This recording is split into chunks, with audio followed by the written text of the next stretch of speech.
You talk about parenting with a new lens. What do you mean by that? Many parents feel that they're stuck or it's too late. It's never too late, and it should be invigorating to be able to reset yourself and look through a different lens. And that lens isn't going to come unless you take a good hard look at yourself.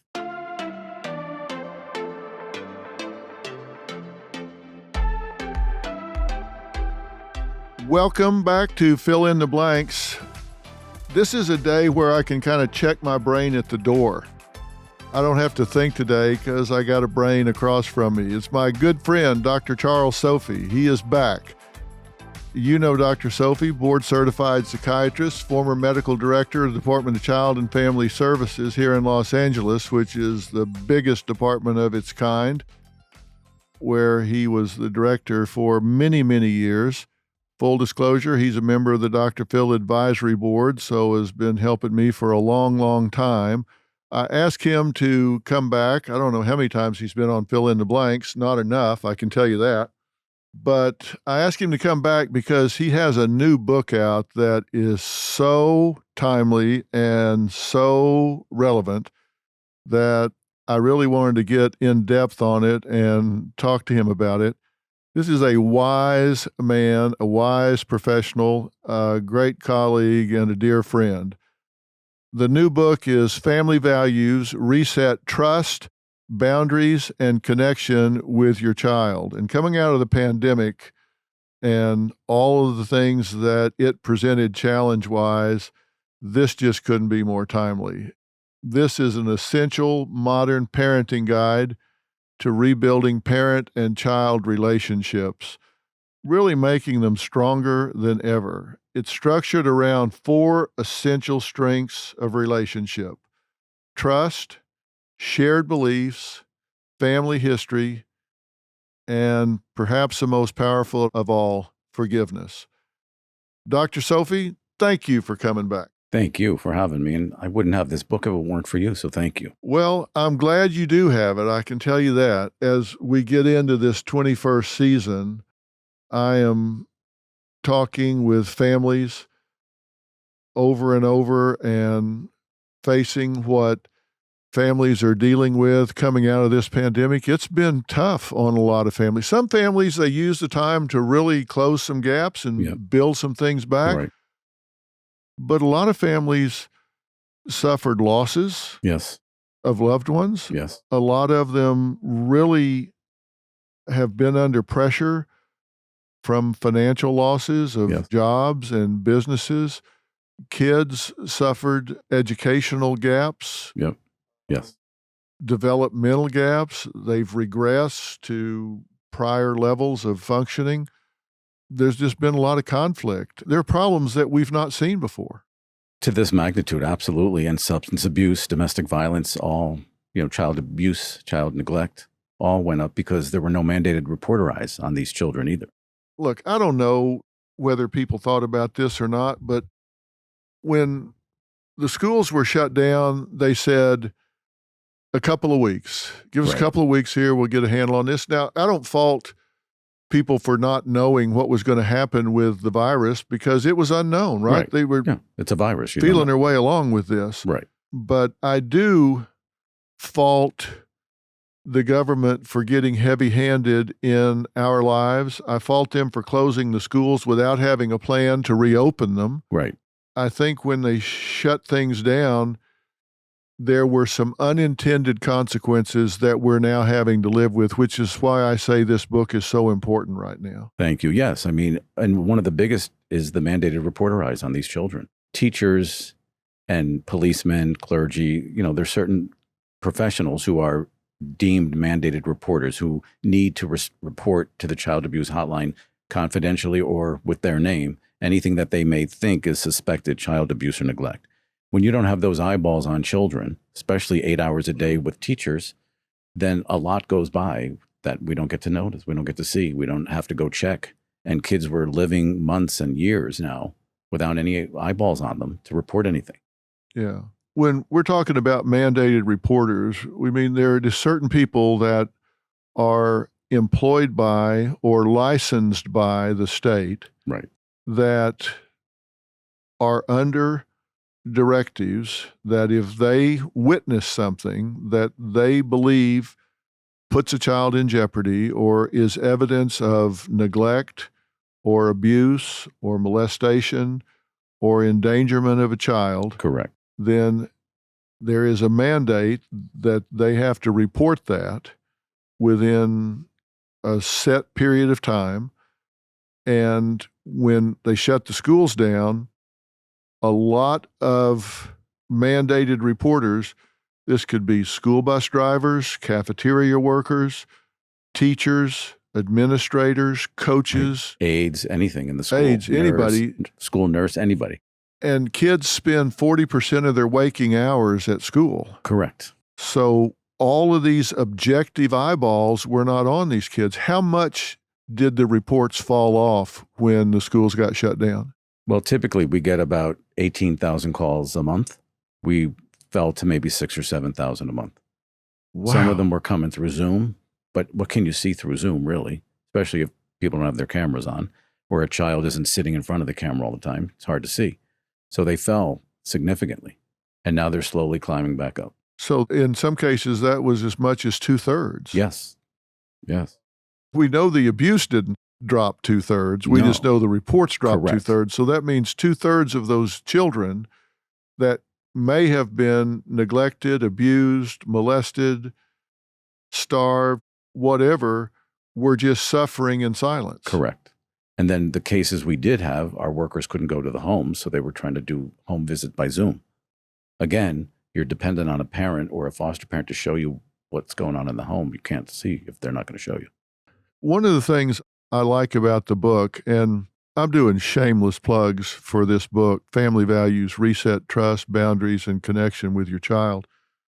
One of the things I love about this is it really gives some red flags, some ways for parents to notice, recognize when a child is hurting, when a child is having problems, because you start out by saying, we've got to have a baseline and you've got to compare your child to baseline. Right. I could come in and look at a child, even as a professional, and until I know what's normal for the child, I don't know whether he or she has deviated from some kind of norm. But parents know what that norm is. Right. Or should know what that norm is. Yeah, they should know what that Right. norm is. You talk about in the book, part 1 is finding the reset button and parenting with a new lens. And you didn't write this book for the pandemic, but it becomes acutely relevant because of the pandemic. Correct. Yeah. And you talk about parenting with a new lens. What do you mean by that? Well, I think many parents feel that they're stuck, or it's too late, or I came from not great role models myself. What good can I do? I'm only doing what I came from. And that's what I'm trying to show them. It's not, you don't have to live with that. It's never too late. You can always be a better parent, even if you have an adult child. So it's never too late. And it's always should be invigorating to be able to reset yourself and look through a different lens. And that lens isn't going to come unless you take a good hard look at yourself and understand that where you came from doesn't mean that's where you have to stay. And many people say, and I'm sure you've heard it many times, I'm not going to do what my parents did. I'm going to do the exact opposite. But they end up running right into that and becoming their parents.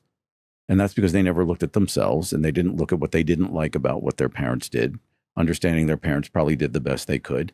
And what do you want to do differently? And so that's what I talk about in part 1. What can we do differently that's easy and simple to fix so that you can reset yourself and look through a different lens? You and I have talked many times about generational legacy. Right. We all grow up with some aspects of our upbringing that we don't like and some that we do. When you say parents have to take a look at themselves, you got to decide, what did you carry from your parents into your parenting that's toxic? If your parents blew up and yelled and screamed and cussed and slammed things around and you see yourself doing that, you go, okay, this is a generational legacy. I'm carrying forward things that I lived with and I shouldn't be carrying these forward. And that's what you're saying. Let's look at this with a new lens. And you got to be willing to take a hard look at yourself and say, okay, am I doing the sins of my father? Am I doing the sins of my mother? Am I doing the same things they did to me? Am I doing it to my own kids? Because I'll hear parents all the time say, oh, I hated when my mother did this, and I'm doing the same damn thing. Right. They run right back into it. Also, when they're being triggered by their child, the 5-year-old that's having a tantrum is making you angry, probably because that 5-year-old in you isn't dealt with.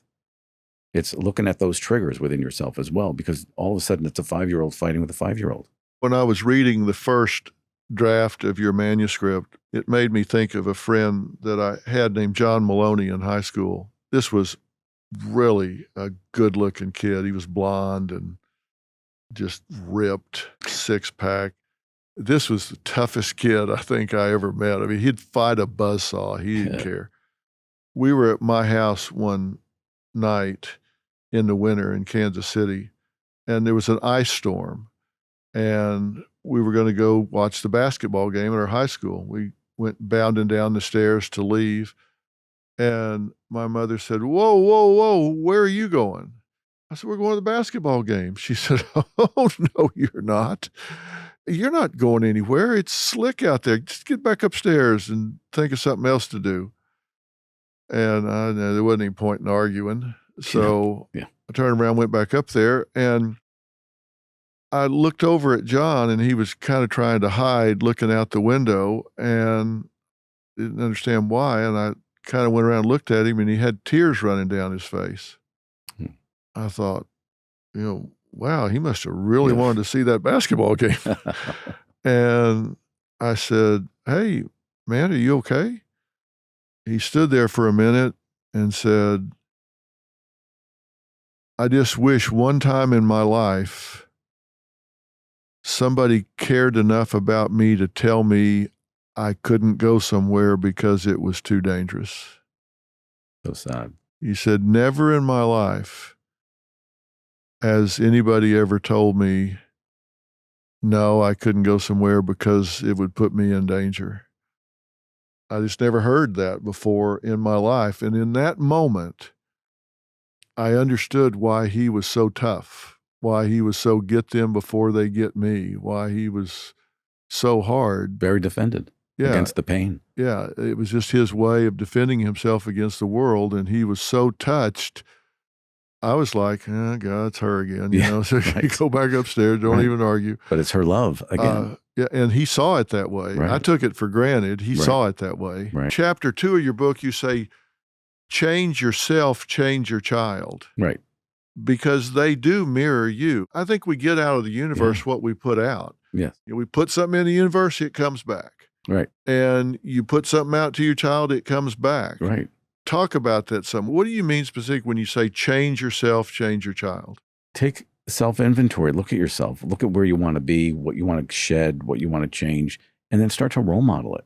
Because what you role model is 100% what your child's going to do. Even if they don't do it in front of you, they're going to do it when they're not in front of you.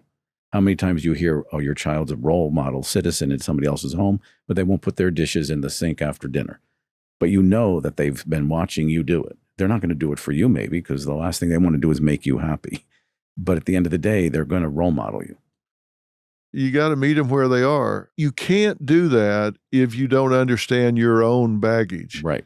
Because if you have a need to control who they are, that's not really about them. Right. That's about you needing to control them. You got to be willing to give that up. And coming out of this pandemic right now, these kids need a lot of validation. They need a lot of individuality, and they're intimidated. A lot of these kids are intimidated by things they used to take in stride. Yep. Have you seen that? 100%. I mean, kids that didn't have anxiety now have a lot more. Kids who already had some have a lot, like they have an actual disorder at this point. Some of it's OCD, some of it's generalized anxiety, but they don't want to leave the house. They don't want to separate. Social anxiety. It's reached levels where kids were used to being home in a little cocoon now. What do you think the difference is right now with this particular generation? When I turned 16, you could get a driver's license when you were 16. Right. In some states now, it's 18? Some states, yeah. Yeah, but when I turned 16, you could get it when you were 16. Yeah. So when I was 15, 364 days, 23 Right. hours and 59 minutes, Right. You were ready. I was standing at the DMV to Right. get a driver's license. Right. I didn't have a car, but I wanted a driver's license so I could drive, because that was freedom. Right now, you could move, you Right. could go. Right. And now, this generation, they don't even go get a driver's license when they're 16. They don't need to. They don't want them. Right. They have no urgency for it. Their phone helps them. They have Ubers. They don't need anything. Get down to something that you call sweep. And again, I'm not going to give everything away, but it's a collection of tools that will give parents really vital information they need to understand themselves. Let's walk them through it quickly. S is for sleep. Yes. Why is that so important? Well, for 8 hours, or at least 8 hours, we should be restoring our brain with quality and quantity of good sleep. So when our kids aren't doing it, we're not doing it. It's not a value in our home. It's a problem, because you got people who are angry and irritable and intolerable. So you got to start off every day having good sleep. Yeah. And when you say restore the brain, this is not a metaphor. No. When people are getting quality, uninterrupted sleep, the brain is at work replenishing itself biochemically Right. in ways that increase frustration tolerance, concentration, a number of things that need to happen biochemically within the brain. Right. Because if they don't, what the trickle-down effect is, then you got an irritable mood. You have no good insight. Your judgment is off. You're impulsive. There's a lot of downfall from not good sleep. So you're building a house on sand if you don't start off with a brain that is rested and replenished Right. biochemically and neurotransmitter-wise. Now, W in sweep is work. Yeah. You say you're talking about however many hours a day you spend utilizing physical and mental energy towards a targeted result. That means if you want your family to be a certain way, you got to invest in it. Yeah, 100% you have to. And you have to do it. And you have to be willing and wanting to do it. It's not just, I have to work today. Work should have some purpose and meaning for you. Whether you're staying home and you're taking care of your children, or you're out and you're the CEO of something, or whatever you do, it has to have purpose. You need purpose. Yeah. And if you're a working parent and you're working outside the home, then you've got to strike a balance and understand I'm working for a reason here. Right. To provide for my family. I'm not going to feel guilty about it. I'm going to give myself permission to do this. It's for a meaning and a purpose. And when I'm done, I'm done. And then I'm going to go and focus. And hopefully they enjoy that time that they're spending doing it. They're not bitter. They're not angry. They're not coming home with resentment. Yeah. E, the first E is for eating. And it's the importance of nutrition, of course. This is for the parent and the child, because if you don't have good nutrition, again, physiologically, you're not going to be where you need to be in terms of frustration tolerance, durability. Right. It's going to disrupt your sleep. Your blood sugar is going to make a child act out of control when they're hypoglycemic. Yeah. You know, many times kids don't have lunch and they're out of control, and parents don't understand that. They didn't even eat their lunch. And then emotional expression is the other E. And you say, for a parent to be emotionally healthy, they've got to really turn their ear inward and be in touch with their thoughts and their feelings. Correct. And find an appropriate way, not yelling, not screaming, not stuffing down, but an appropriate way to give their feelings a voice. Right. I tell parents, like, you should have 50% come from your head, 50 from your heart, and it should meet and come out your mouth. Everything has to have a thought and a feeling, and communicate it, deal with it. And show your children by role modeling. That's how you emote. Yeah. Now, P is for play. And you say this doesn't get enough attention. I think particularly right now, with anxiety high, with depression high, loneliness at all-time high levels, it's important for people at any age, adults, if there's a grandparent in the home, there's got to be some time where you do some play, because it's cathartic. It lets things go. It's self-soothing. You need the tools to be able to take care of yourself. Like when you have a child in a crib, you want them to learn to soothe themselves to sleep instead of having to cry themselves to sleep. Well, you're teaching yourself with hobbies how to soothe yourself. That's why there are things you do by yourself, things you do with others. But on a rainy day, you need a soothing hobby. It's life-saving. It really is. Yeah. And some of that play that you do together, you just need some time to be kind of silly, Of you know, course. with your kids. Right. If your kid tries to make you laugh, laugh. For God's sakes, yes, that's a gift. Yeah. They want to tell you how they love you. They want to tell you, am I good enough? Laugh. You're doing them such a world of good. Their self-esteem, their self-worth, and then they see you smile. Yeah. It takes 1,000 attaboys to erase one, you're not good enough. Yes. I mean, that's the other thing at DCFS. I saw a lot of kids when I'd walk into these homes who they were the parents and the parents were the children. And they were doing anything they could do to make their house work. These poor kids at 5, 6, 8, 10, 12. And really, it should have flipped. And so that was my job, to flip it without having to break them up. Yeah. It's really sad sometimes when parents communicate to their kid that they're disappointed Right. in their child. That's so painful. Right. And most of the time it's them disappointed in themselves. So take a look inside and you can change a lot of that. And then you have a different outcome with your kid. You talk a lot in the book about having a framework for the family, having guardrails, and having some definition about values. You really need to know who your family is and what that family name stands for. That's critical. Yeah, absolutely. I mean, what's the point of having a family then? It's just a group of people hanging out together then. If there's no purpose and no cohesiveness and no focus, what do you stand for? I remember when Jay was, I guess he was in 7th or 8th grade, and he had a friend over, and Jordan was 7 years younger, so he was maybe 4 or 5, and of course he wanted to follow his brother around all the time. And Jay's friend was over, and Jordan went to go get something or whatever, and his friend said, "Hey, quick, let's run in here and close the door and hide, and he won't find us." And Jay said, "No, we don't do that." Right. That's a family value. He said, "What do you mean?" He said, "Well, we just don't do that here. That would be mean, and that would upset him, and we just don't do that here. We don't treat each other that way." Right. And I overheard that from the other room, and I was really proud to hear him say that, just like, we don't do that. Right. Our family doesn't do that. Right. We're not mean to each other. We don't do that. And that was the only explanation he needed. That's not who we are. We don't do that. Right. Without knowing it, he was expressing a family value that we just don't do that. Right. And he got that from the role modeling of you and Robin. And that's important for kids to know, right? There are certain things, just like, we're the Sophys and we don't do that. Right. Right. We don't steal. Right. We don't do we don't, drugs. Right. We don't do certain things. Right. 100%. Yes.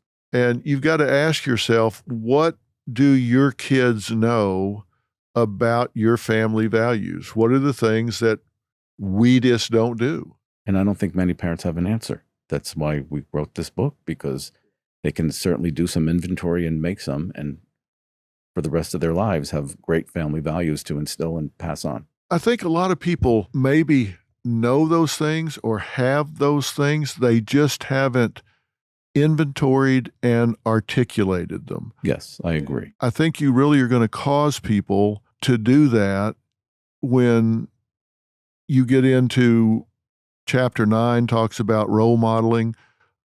Chapter 8 talks about communicating and connecting. Chapter 7, the 5 essentials of your new family portrait. That's where you get into all those things. And I think most people are going to find, I do know those things. Right, they do. We just haven't really acknowledged them out loud, because we make life decisions. Every day. Life decisions are things that you make and then you just embrace them. Like, most people make the life decision that they don't steal. So they might get up in the morning and say, "Oh, man, I'm running late for work and I need a little cash. Do I want to rob that 7-Eleven on the corner or stop by the ATM?" they don't have that discussion with themselves because they've made the life decision, I don't steal. Right. So they don't have to debate that. They just go to the ATM. Right. And they've instilled that in their children. Yeah. You're causing them here to say, let's write some things down and make sure that we acknowledge that, because kids take pride in that. Absolutely. And parents sometimes think that they don't have, value, but they're huge family values that you've just assumed and taught, but they're of value. Yeah, I grew up in sports, and so we learned some of those things in sports. Yeah. That we hustle, we give 100%, we support our teammates, we show up to practice on time. They're values that you learned as a team, so you incorporate those things. That was important for me because my dad was a drunk, so he didn't go into a lot of that kind of thing. So you get them somewhere, but parents can give those things to their kids. And they do a lot of times without even knowing, just by role modeling. And you spell it out in here, and you're going to cause them to do these things on purpose. But look, congratulations on this book. You really did a good job on this. Thank you.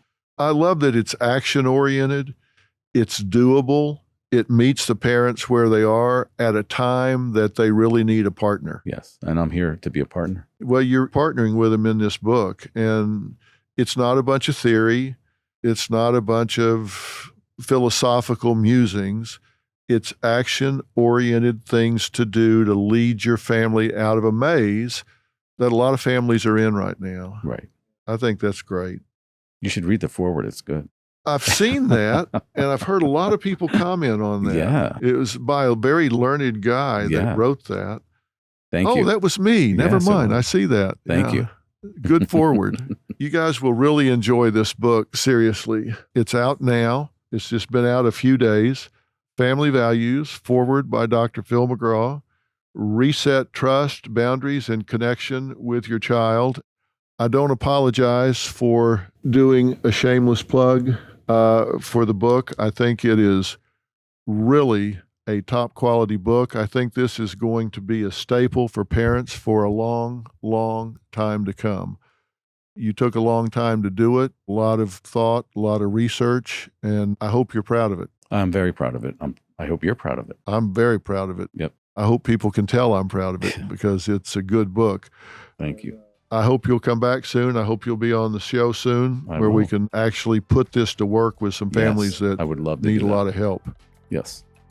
Dr. Sophy, thanks for coming by. Thank you. I appreciate everything you do. I'll talk to you soon. Thank you. So long.